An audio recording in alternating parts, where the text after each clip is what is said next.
And usually in podcasts, when it's just Tune and I get pretty snarky because he is my brother. But I promise I'll keep it chill down. I'm a nice person, I promise. Well, you're an older brother, right? Yeah, us older brothers like to pester. Yeah. Mm-hmm. We like to know where our limits are. Yeah, but just this one, I just like to pester him a little too much. I don't have my boundaries with him. But it's also different because you guys are coworkers, so you guys pester as coworkers. No, that's the one thing I'm learning is being brothers and sister and then working together. Oh my gosh. There's just sometimes where, like, I want to be a little sister and I don't want to be your employee. And then there's other times where I'm just like, okay, well, I kind of have to be your employee. But I guess it works both ways. Would you ever work with your siblings? Yeah. I think my sisters and I, every time we get together, we make a pretty good team, especially when we cook for our parents or something. Especially with Vietnamese cooking, you got to make like everything. You got to have a whole spread. So I think a couple years ago when we did a Mother's Day dinner, we had crab legs. We went to Sam's Club, got them crab legs. Did all the fixings. We did all, the corn and the potatoes. We did the whole thing, the garlic butter compound. We did everything. But you really find out more about each other when you guys are both in a crammed inside a little kitchen. You guys really get to know each other pretty well. What takes you off or whatever. So, well, I think my sisters, we make a good team, especially when, there's some duties to assign each other. Yeah. I did work with my sisters a long time ago when I was in high school still, and my sisters were starting working. We all worked at a restaurant in Sioux City. It's like a Chinese restaurant owned by a family friend of ours. And I was a busboy. I think I ended up being a server there, and then my sisters ended up being hosts and servers there as well. So we're coworkers before, and same thing. We just kind of, hey, you take care of this, I take care of that. Leave me alone, I'll leave you alone, and we kind of just did it, Yeah. And I feel like, too, well, maybe you feel this way, too, but I feel like, especially with Vietnamese siblings, there's just something about that tight-knit relationship. Yeah. I don't know what it is. I mean, I'm pretty sure, like, other cultures and their siblings and their heritage are the same way, too. But just experiencing just, like, the Vietnamese, like, I just like the way we were raised and our lifestyle, we're just very, very, very close-knit, which I really appreciate a lot. We tend to keep it in the family a lot. My sisters, in particular, are very close with each other because, among the three of them, they can all take care of each other's problems. And if they need, me to step in to say something, they'll ask. But, most of the time, they're kind of self-sufficient. I just think that they're well-suited, that they could be confident and call each other for support, for any kind of family issue. But all three of them are just about direct opposite of me, where I seem to think that I'm way more aloof than they are. They're my three sisters are, very emotional, and, that keeps me from, like, really, I don't need to call my sisters and get the tea. I kind of just leave things alone, and, my sisters will text and stuff all the time, but the group chat's always like, the group chats, it's a lot of them, hyping each other on, for whatever achievement they had or whatever. See, I feel like if I had a sister, I would do the exact same thing. Yeah. I just got blessed with two brothers. And then what I do is I just spill all the teas out in the group chat. Well, do you have a sister-in-law? I do. And then she'll read it. and then she'll give me some advice. Otherwise, I just like annoying the crap out of my brothers with my issues. But I don't know. I like being the youngest. The youngest is just like I'm the baby. The baby of the family. Oh my gosh. Especially in a Vietnamese family, you know how it goes. It is so awful. Yeah. I'll have to let my sisters know about this episode because my baby sister, Lena, is the absolute favorite. I don't think she's ever been disciplined in her life. I am the oldest. I had the strict parents. I could not have any sleepovers, couldn't go any football games, couldn't do anything. And then I moved out of the house. I go to college, and then baby sister gets a car right when she turned 14. Sounds all right. She just gets to do whatever she wants. Oh man, I get angry just thinking about it. But you feel know, like they just get the parents. They just get like wore out. At They that do. Time. Yeah. they do. That's what my mom said. Yeah. Like she ended up just, I wouldn't say spoiled, but like let her guard down a bit. Yeah. It's all completely changed since, I had kids and she became a grandma, and then now she's Benoit, and then she's not just spoils my kids rotten. So it's really strange how guarded they were, and maybe that could just been they were refugees, and they came here and they had to be very careful, Right. and maybe it took 20 years or so, and seeing us kids grow up and before they can start letting their guard down and start actually picking up in Western culture and stuff, like actually going to restaurants. And I felt like we never went out to restaurants when I was a kid. It was just everything was home cooked, or my dad worked at a meat packing plant when I was a kid, and it's just whatever extra meat he brought home from work, and we just cooked that up, whatever that is. And it just wasn't until recently since we started, ordering pizza and ordering fried chicken and stuff like that. It's kind of a strange thing. It took that long for. Yeah. No, I see that in like our own family dynamics too. Like when I was younger, like even when we were to go out to restaurants, it was always the same restaurants, never trying anything new. And if you go to the same restaurant, you order the same thing. Order the same thing. Yep. And then I don't know. I feel like I definitely agree. As generation pass, the kids get older, they definitely do get like their guards down a lot. Yeah. So I appreciate it because I'm the youngest one, so then I can just have the more freedom. Baby of trying new sibling things. privilege for sure. And then you mentioned you have kids. How many kids do you have again? I have 2 boys. I have a 10-year-old and a 4-year-old that's about to turn 5 in a couple weeks. Oh. Should be fun. I'm debating with my wife if we want to have a birthday party for him. Well, we usually do, and we usually invite a couple people or some of his friends from daycare. But if you do a Vietnamese birthday party, it's like invite everyone. It's got to be everyone. It's got to be at one of the grandparents' houses, and you gotta like basically cater or cook all day for everyone. And it's, I don't know. do you see like your own parents parenting? How whenever you parent your kids, do you see your own like parents in you when you're parenting your kids? Does that make sense? Not really. No. Really different? Not because they were bad parents. And my parents were terrific. The parents I grew up with, they were terrific. I feel like when you have children, there's a lot of expectations brought on you from everybody. Right. Especially from my side of the family and my wife's side of the family, they'll have different things to say, different advice. It just comes down to you, like how well do you, or how do you want to raise your child? Right. I look at what is valued in the Vietnamese family, the Vietnamese household. What's the most valued thing? It's, well, to me, for me growing up, it was respecting your elders, which is a big thing. So that's really like the only thing I really took from my parents was that you respect whoever you're with.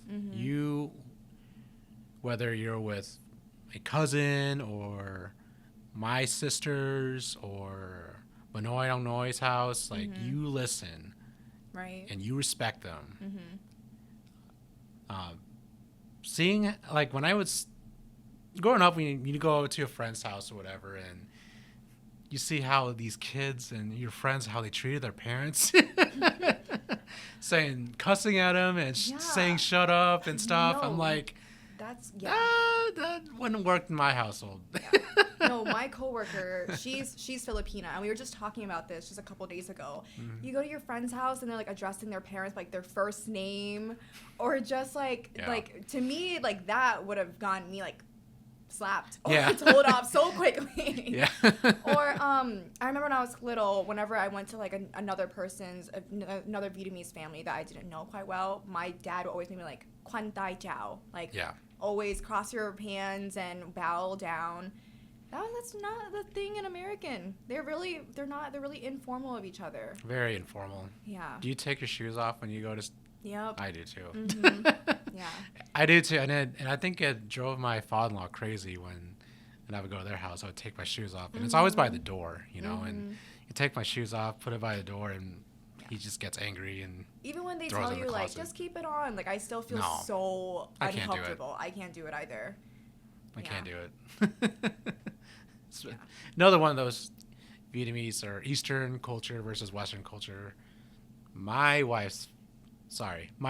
For context, my wife is white, so every time I'm at my wife's house, you know, everyone kept their shoes on, you know, unless it's like you had just gotten in from the snow or something, but shoes stayed on, and I can't. It just looks so wrong. Yeah, you can't do it. Yeah. No, and then, I don't get it. And then they'll just be like, oh, if it's dirty, I'll just clean it later. I'm like, my mom would not like that. Yeah. So did you meet your wife in college? Is that when you guys met? Actually, we went to the same high school. We're high school sweethearts. I didn't really know her until we started working together, and we worked at a McDonald's. We worked at a McDonald's up the street from us. Mm-hmm. That's how we met, and that's another thing I wanted to kind of touch on is like the dating in a Vietnamese household.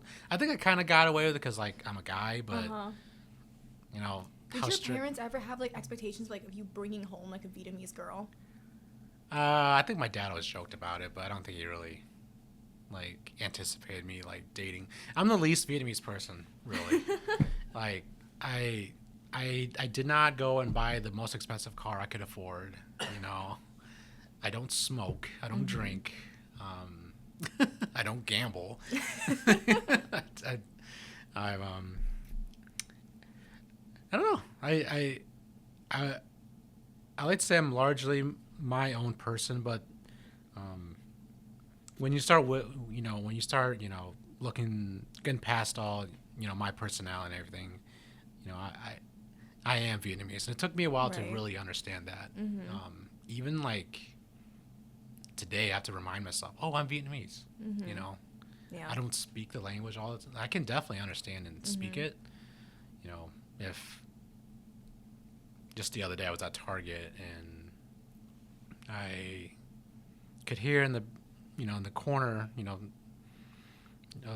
just a few feet away from me, just an older Vietnamese couple kind of bickering at each other about bagging the groceries or whatever.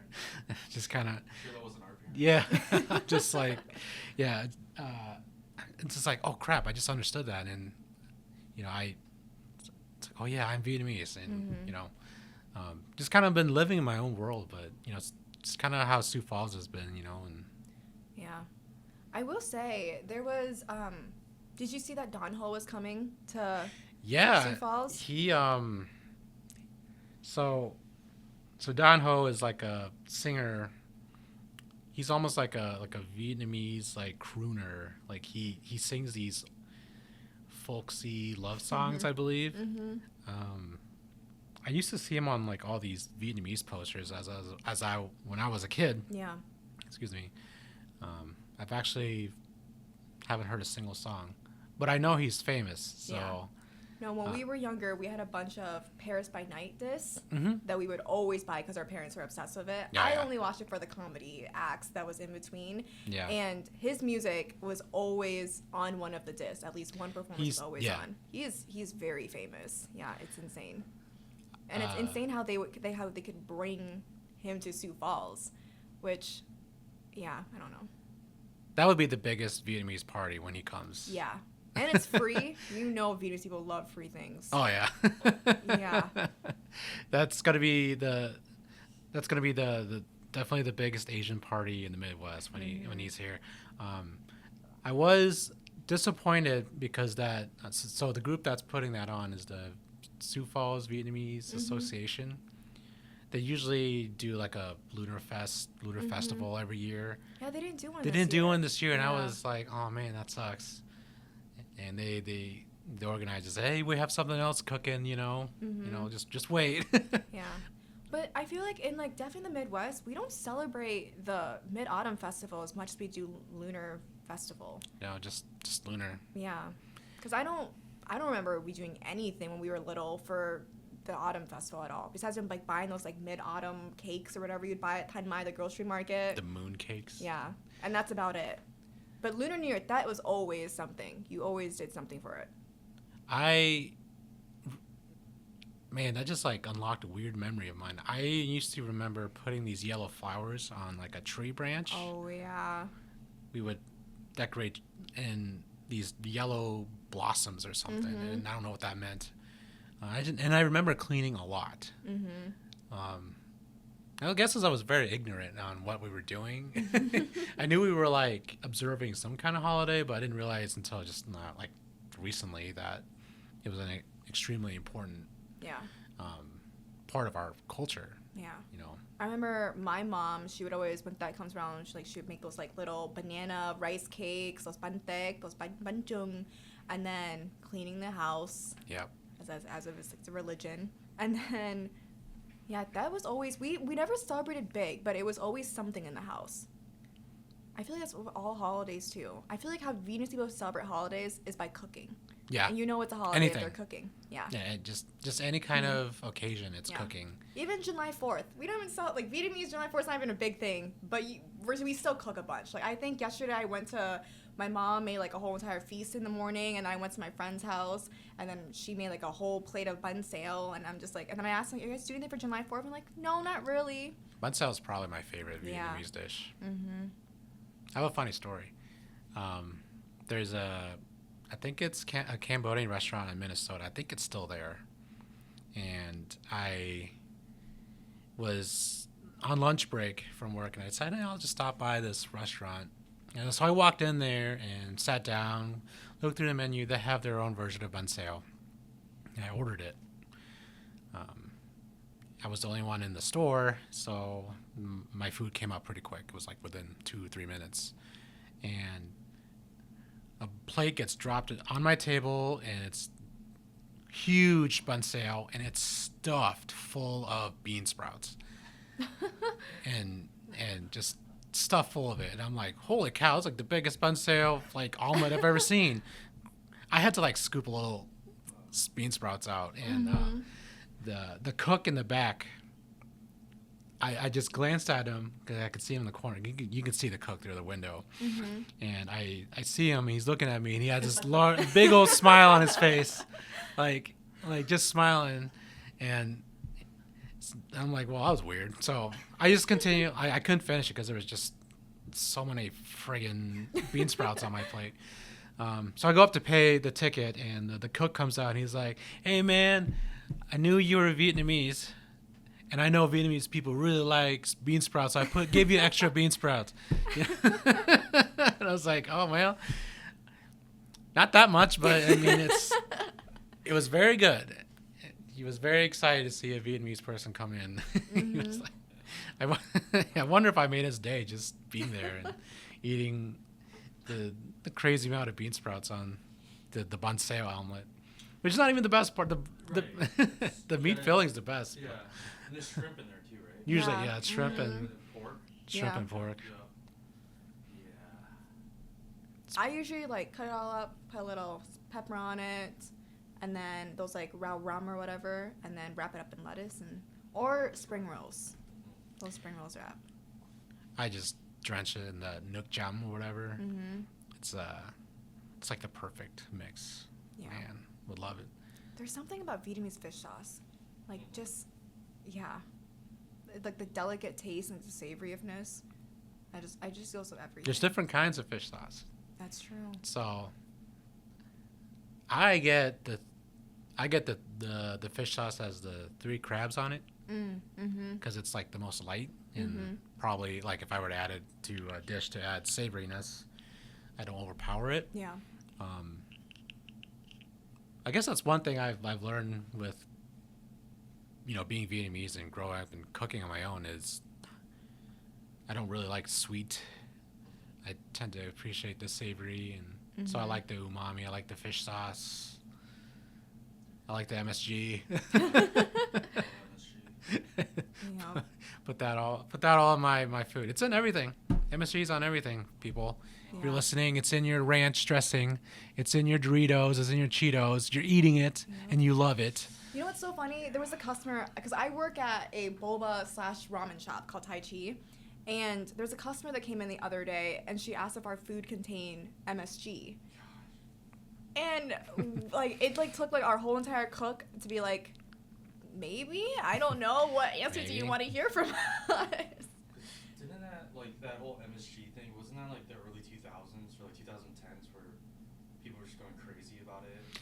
Yeah, about it causing digestive problems. I mean, it might, but there's not a whole lot of research that would support that. Yeah, and it's just so sad going to restaurants and then they're saying no MSG in the menu and stuff. It's part of the Asian taste profile. You can't take it away. Yeah. At the end of the day, as my dad always said, eat it, you're not going to die. Yep. Yeah. Do you go to Minnesota quite a lot for your work? So I tend to not go. I usually just go there to travel out of the airport. I don't really go to Minnesota all that often. My sisters live there, so we go often enough. Oh.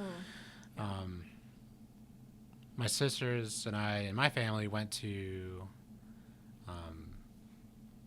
the Minnesota State Fair last year. Oh, yeah. How is that? Is that quite fun? Well, we went. It was like record heat. Oh. And it was quite awful. Oh. I like to say I had a pleasant time because there's a lot of things to do at the State Fair. Because I'm going to University of Minnesota in August, and they have a whole welcome week. Oh, you're right there. Yeah. And the whole welcome week, they have 2 days just dedicated for students to go to the Minnesota State Fair just to have fun. Bring your brother. Okay. Bring the whole fam. I think that's one thing I'm super scared about college. It's when I went there for orientation, it was a big rude awakening that I do. It was so weird. Because Sioux Falls, to me, is a big city. And then you go to Minneapolis, and whoa. It's completely get used to traffic and get used to Minnesota State Fair traffic. Yeah. And all those one-ways and all those small lanes and all those bike lanes. I'm actually pretty proud of myself for not killing anyone, to be honest. Or you drove there yourself. Yeah. Mm-hmm. Well, the Excellent. first day, we drove up there together, but he was in a different car, and I was in a separate car. Because I needed to learn how to drive in the city by myself. Yeah. And then the next day, he left me, and I just drove this. Well, I told him to leave me, and then. It's not like I just stranded you. Okay, but then I drove to school by myself as my first time getting on the interstate by myself without his help, or just navigating all those one ways and stuff like that. Got honked at once, and I'll take that. I was gonna get honked at way more. You just gotta really be in control when you're driving in Minneapolis. You just got to make your decisions quick. Yeah. And those Minnesotan drivers, they're safe reckless. Yeah. Yeah. They are nice though. They'll let you in. Yes. Minnesota nice is a thing for sure. Mm-hmm. You better experience State Fair than maybe do another podcast episode about that. That's a whole hour's worth of content right there about all the stories we'll run into. It was hopefully this year won't be as hot as last year because I legit started experiencing heat exhaustion. Oh, yikes. My vision was blurring and spinning. Oh, yikes. It was just so hot, and when you got a 4-year-old, 10-year-old, and a white wife who isn't good in the sun, it wasn't gonna make. The food was great. I thought the food was fantastic. What are they famous for? Their corn something. There's a few staples. So they're very famous for. I forgot the name of the vendor. Martha's Cookies. They sell you this big plastic bucket, and it's stacked to the brim, to the point where cookies are kind of falling off. Oh. Falling out of the bucket of chocolate chip cookies, and it's like cooked perfectly. Wow. It's like perfectly crisp, perfectly chewy, with the semi-sweet chocolate chips that are just a little bit melted. Yeah. That sounds delicious. Yeah, it's good to snack on like one or two, but then the sweetness catches up. So, but they're even better taking them home and enjoying them the next day. But they those cookies are probably I wouldn't go there right away, like at the start of your trip. I would cap off your trip with the cookies. Take your cookies home. You'll have a lot. Some of the other items I like from that state fair, they have like these fried pickle chips. Oh.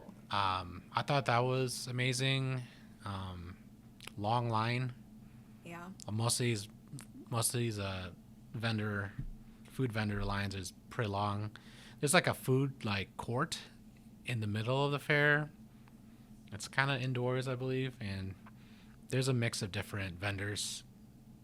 There's one that sells just cheese curds, also by the bucket. Oh. You get that. I'm a big fan of cheese curds. Might have to do that. As well. I had the best cheese curds, not at Minnesota though. I was at Tillamook, Oregon. You guys know the cheese brand Tillamook? Oh, uh-huh. They make Tillamook. They make cheese in Tillamook. And I was touring at the cheese facility there. They have this, this self-guided tour there in their factory, and I thought it was amazing. Ordered the cheese curds, came out in the big old plate. It was $7. I believe it was a 7 or 13. I can't remember. But I remember I paid much more for cheese curds for less, and I remember just be overjoyed with just big plate of cheese curds. Wait, are you lactose intolerant? No. Oh, so I don't know. I don't think I am. I feel like every Asian I've met is lactose intolerant. I am, but my motto is do it and then deal with the consequences later. You have to take Lactaid if you go eat ice cream or something. Well, I should, but I don't, and then I just jump just hide away for 5 minutes afterwards. But it's so funny because our dad is a semi-truck driver, and he goes along the coast of Oregon, Washington, sometimes Wisconsin, and there are times where truck drivers, they have this thing where if the load is expired or there's something wrong with it, you have to throw it. You can't give it to the facility. So there are just times, there's one time he brought home buckets and pounds of just cheese. It's probably from Tillamook. Oh, it's from Wisconsin. Yeah. And it was my joy, because I have this weird obsession with cheese. I don't know what it is about me. I just pepper jacks, anything like that. It's good. It's really good. But the thing is I'm badly lactose intolerant, and I don't know how many bags of cheese I was going through. Just but it snacking was on great. cheese. Yeah. Just sneaking shredded cheese bags from the fridge at midnight. You can see little trails of cheese coming from the fridge to your room. Yep. I just saw a meme yesterday about shredded cheese. It's like a UFO. It's UFO 3 a.m. And you're high, you're smoking weed or something, and there's a body floating out just eating shredded cheese from the bag. Do you consider yourself a cheese snob? Is there a certain brand or you go after, or a certain brand you like you go for the Sargento cheese and you leave the store brand alone? Actually, no. So this is my adulting 101. But so lately, I'm trying to budget and not spend so much money going out to eat. So Excellent. my friend McKenna, actually, she goes grocery shopping at Hy-Vee every other week. Yeah. So she was telling me you should start doing that too, and just make your food at home. You'll save more money that way, and also you'll just save more money on deli meat and deli cheese. So now, ever since I've had deli cheese from Hy-Vee, I just can't. Yeah. I just can't go back. There's just something about it. And I'm such a big fan of cracker boards. Oh, yeah? Yeah, and those Hy-Vee deli cheese, I just can't go back. I don't know. I'm learning all these adulting things little by little. So you're starting to cook for yourself Yeah. Have you cooked for your family yet? For everyone except for him. I've never had her cooking. No, I used to do this thing where every Mother's Day, every Father's Day, I would dedicate like a special meal I would make. So I think it was 2 years ago, I made my mom like this Rachel Ray recipe pork chops I found off of Food Network. And then I made like a Gordon Ramsay recipe also off of Food Network steak for my dad for Father's Day. They liked it. It turned out pretty good. I was pretty proud of myself. He's just never, yeah. But I will say, if it's anyone who's the best cook in the family, it's probably Tu. He whips up all the good Vietnamese dishes, but that's because my mom taught him all those stuff. Really? Yeah. What's the go-to then? For Vietnamese cooking? Yeah, for you guys. Well, I haven't cooked in a while, but I mean, like... Bò kho. Yeah, bò kho, or like, obviously pho. Like, mom will always make that. But, I mean, I like home-style stuff too, like thep kho, like gaching, or ganchul, with some rice. Like. But it was like 2 days ago, he was boasting about me because he learned how to make this like pate thing for like banh mi. Oh, the shrimp pate? Or the chicken liver pate, yeah. Excuse me. Yeah. I've been craving that. So I made some pate and then just do like some French bread, toast it, and just do like a slab of that on there with an egg, soy sauce.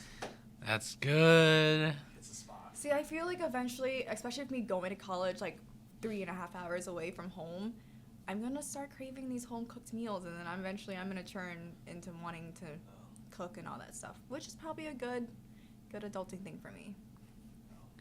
Did you go pretty far away for college? I spent a year at Northwestern in Orange City, and then we went to, I think after a year, scholarships didn't keep up, so I ended up just finishing my undergrad at SDSU in Brookings. So very difficult to cook Vietnamese there. So were you always like, were you regularly home then? Not a whole lot. Yeah. I even like over the summer I stayed elsewhere. Yeah. And just worked in Brookings. Sometimes I would go home, but as soon as I moved out of the house, I never I moved out of my room. Oh. I never stayed in my house ever. Yeah. Ever again. So. Did you ever get homesick during college at all? No. No. Like I said, I'm probably the least Vietnamese person you'd meet. I don't get homesick. I really enjoy the time I have to myself and with my own family. Yeah. And they like hanging out within our house. We don't really. And it's not like I trap my kids and shelter them and don't let them go anywhere. I'll take them to birthday parties or. Right, yeah. My son has piano lessons. I'll take him there. But I don't feel the need to go nhau every night or every weekend like my uncles do. Yeah. I don't do that. And that's one part of Vietnamese culture I probably appreciate is how tight-knit family is, and your friends are your family are your friends. Right, yeah. But that's just not my personality. My uncle, however, he lives in town. He owns Lux Nails here. Okay. He is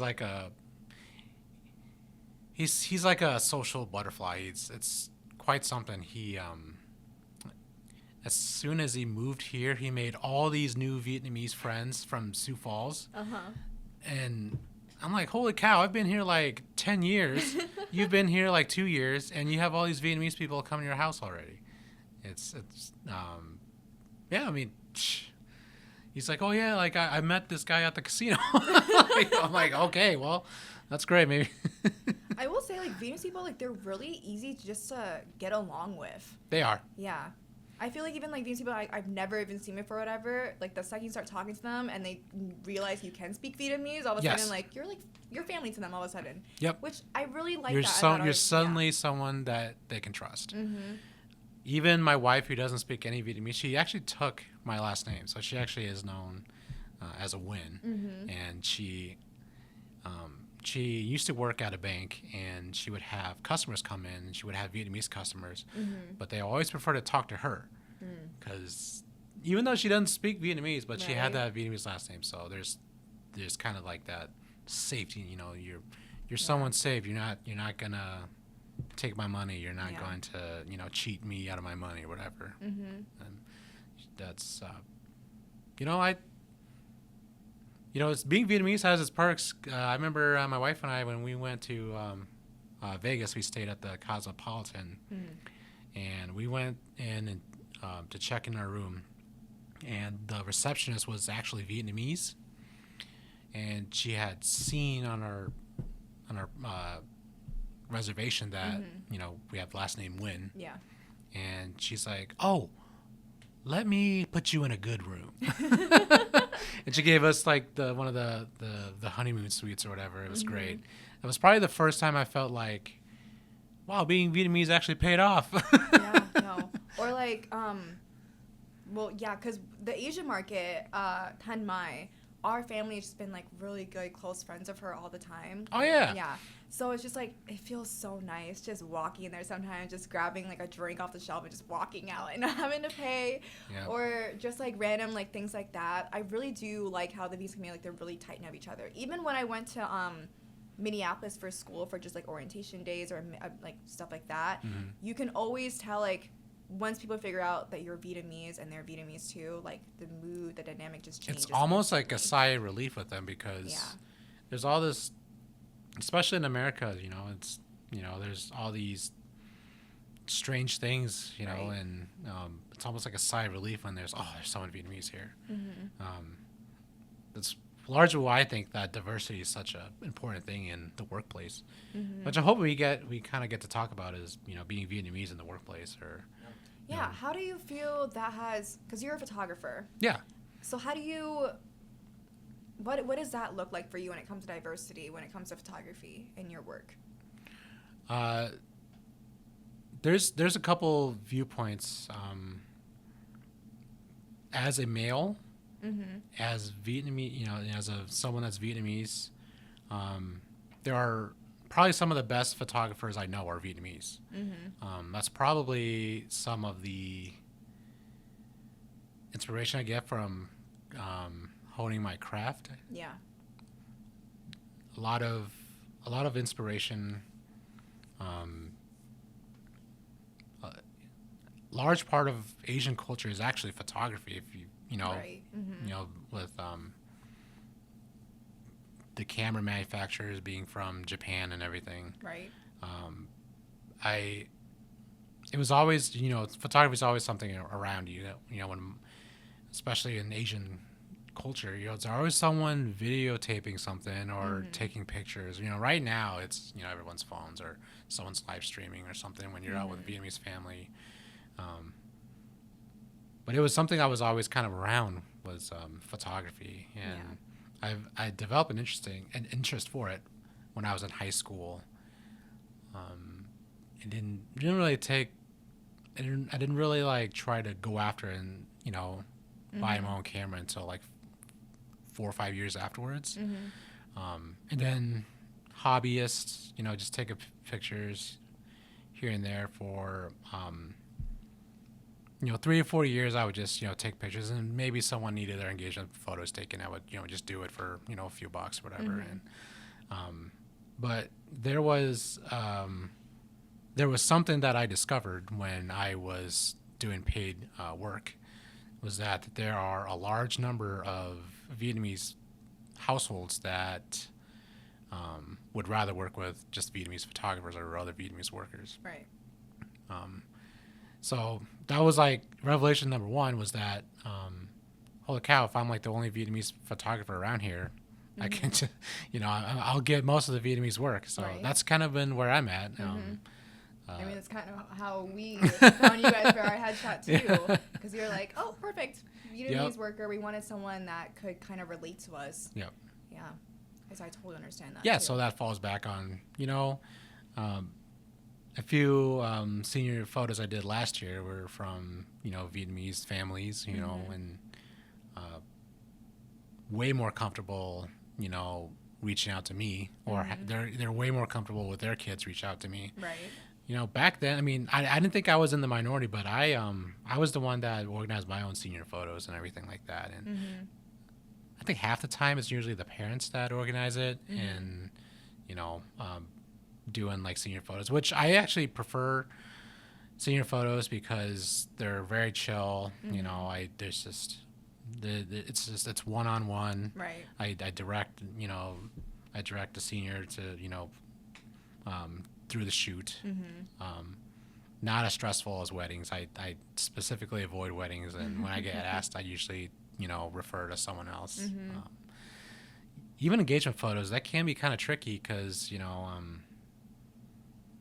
it seems like it's really hard to like really elicit emotions and stuff, and a lot of times it's just I don't want to just drag them out to a field and and just like, hey, do this and that, and then they'll start feeling like a chore, right? So, right.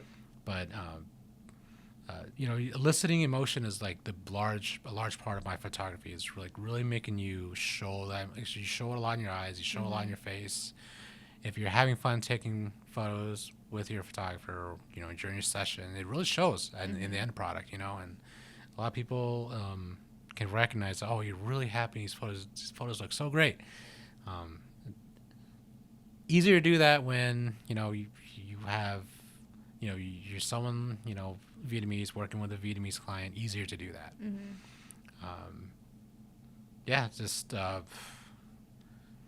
I think I've been doing this for about 10 years now. It's funny seeing like photography trends throughout the year. It's been the same, but how my photos looked when I was in high school with what seniors look now is like way different. Yeah. Especially like no one like, I don't know if you guys do now. I think I've only been asked about, printing pictures or portraits. I think maybe once or twice, but I don't think anyone's really printing them anymore. I think you're just kind of, I think maybe a couple wallets to like hand out to your friends, but people aren't really printing pictures anymore. It's more just social media. Yeah, just for your Instagram. Yeah. Yep. Instagram. Yeah, Instagram's been probably the largest driver of my leads. Yeah. Usually, I don't do photography as much anymore because what I'm making at my full-time job, I'm pretty comfortable, so I don't rely on it, and I can just relax and take photos when I want to. Right. But when the Vietnamese family reaches out, I love to help them out. Right. So I have a couple scheduled for this year, for the summer. That usually leads to like other gigs too. Right. Usually, if you do a well enough job on one, then you start hearing from everyone else. Yeah. It's really strange too because I primarily work out of Sioux Falls, but I'm getting people out of Sioux City messaging me.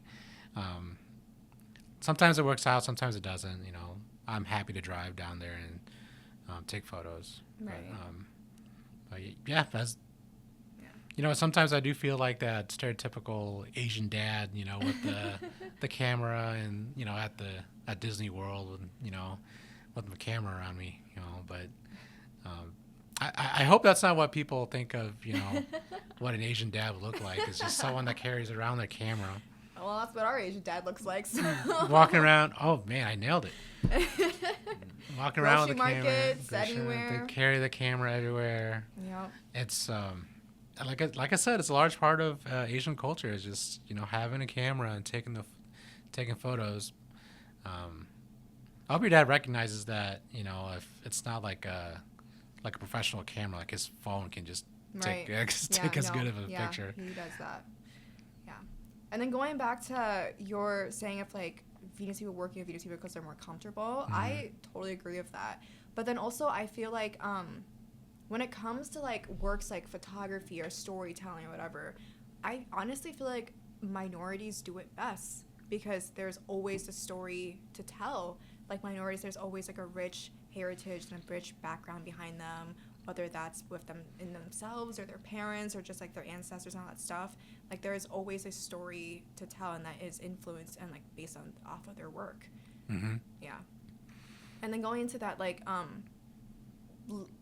do you have any more like goals as when it comes to your photography besides from like headshots or senior photos? Like, is there any like specific pieces you want to work on or capture? I think I want to start moving away from more paid stuff. You know, I don't want to take pictures of teenagers the rest of my life. I'm going to start this year, actually, when I go to Vietnam, and start taking more photos there, more street photography, just capturing moments, capturing emotions. Hopefully find capturing some, you know, some great sites, you know, the homeland, and get some great prints so I can, you know, have pictures around the house. That's my ultimate goal, is being able to, you know, move on to do, you know, just do photography for, you know, not as income, but, you know, just fulfillment. Right. Yeah. So the money's nice, you know, especially when, you know, I just have one salary, you know, at my full-time job, which I enjoy. I really love my job.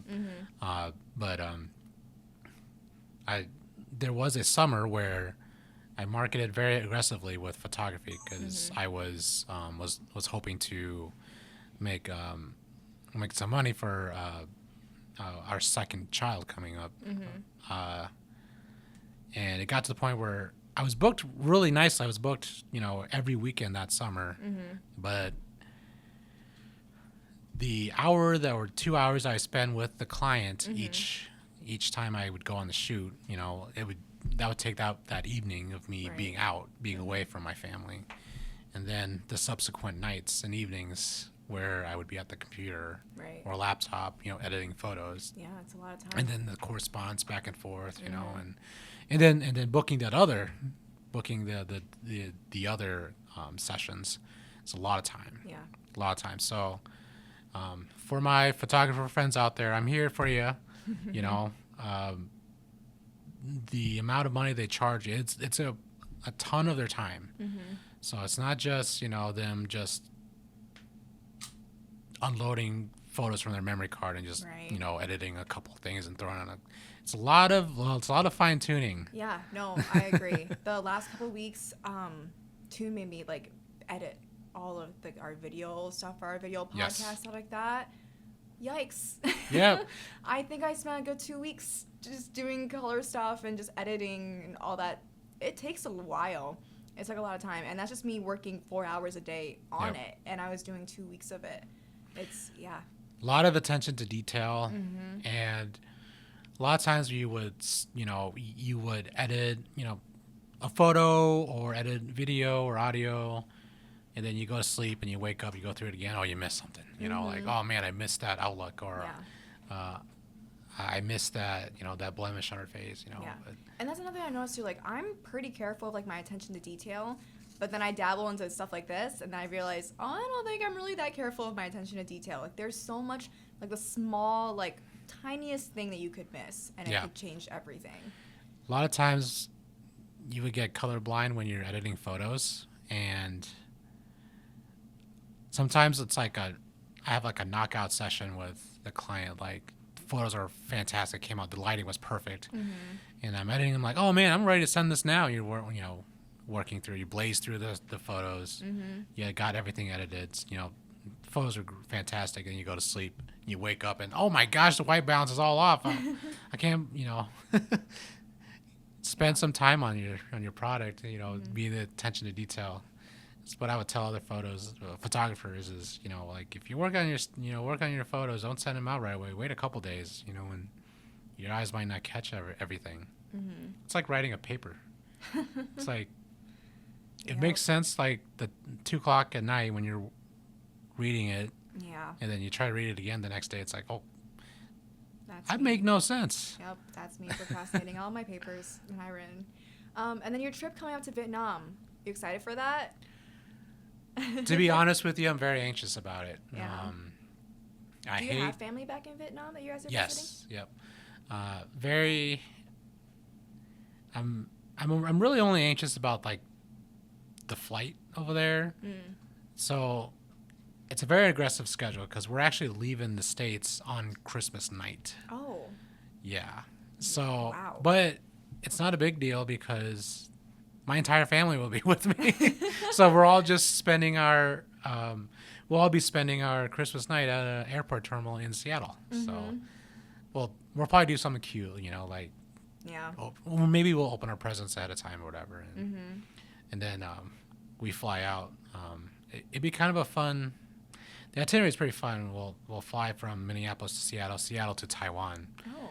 and we'll see if we can putter around Taiwan a little bit, and then fly to Ho Chi Minh City. Actually, no.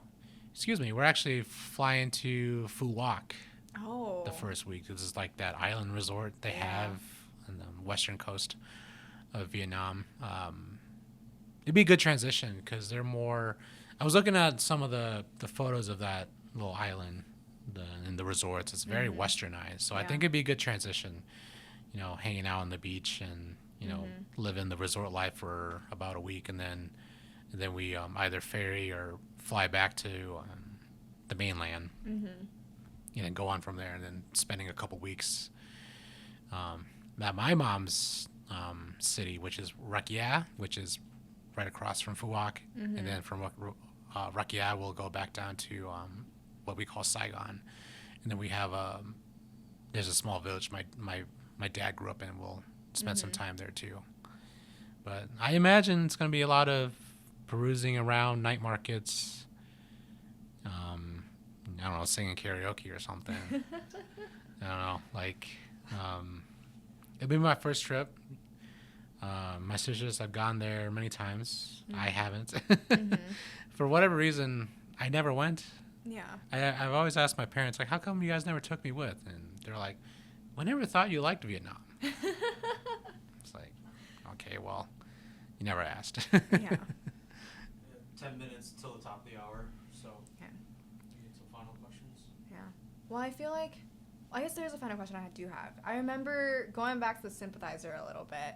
I was watching this book talk that Viet Nguyen did, the author, and he was saying how he felt such a differentiation between him going back to Vietnam because he was born in the States, and he felt like it was just like a personality kind of association because like you're going back to Vietnam, you're not like you're Vietnamese, but you're not. Yeah, you're Người Mỹ. Yeah, you're Người Mỹ.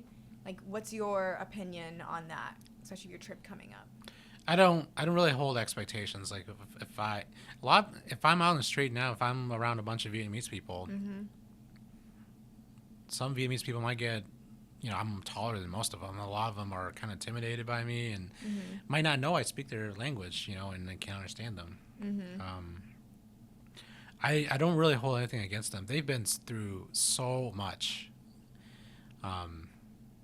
in such a short little time period for a small country like Vietnam. They've gone through a ton. There's a ton of trauma involved with that country. Yeah.